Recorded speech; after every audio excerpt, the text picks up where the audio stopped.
how you give your all on stage. We can never please everyone. You can never be promised of everything. But one thing that you can do is if you give your 110% on stage, that for you is already a win. And I think that's what others should think, that again, winning is not everything. Trying is more important. Because if you do not try and you fear failure more, well, you wouldn't learn, correct? So for me, I'm just gonna give it my all on stage and show everybody that I can do it. That's the best mindset of all. Okay, thank you. So doon ko lang ng konti. Because this is probably the biggest in terms of the number of delegates. They said baka aabot daw ng 80. Wow. Without name dropping a Wow. specific candidate, are you the type na tumitingin kung sino yung magiging biggest competitor mo? Again, without name dropping. If you want, you can also do it. You know, I've been following a lot of pageant pages, so of course I have an idea who's going to join.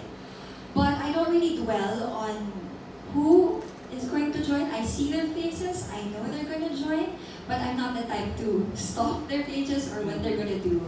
Because I also have my own strategies and I want to focus on that. I don't need to focus on other girls' strategies.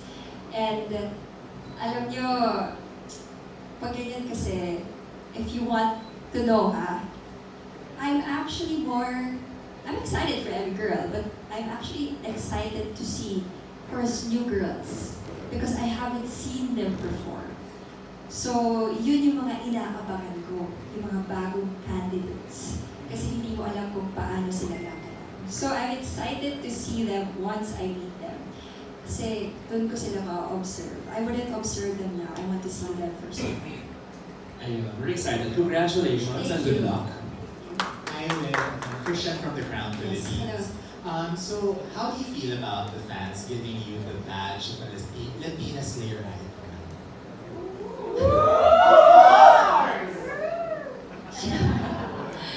Grabe yung Latina Slayer. Alam niyo, hanggang ngayon, hindi ko pa rin siya. I don't know if I should be called a Latina Slayer, but thank you to all the fans who believe that I am.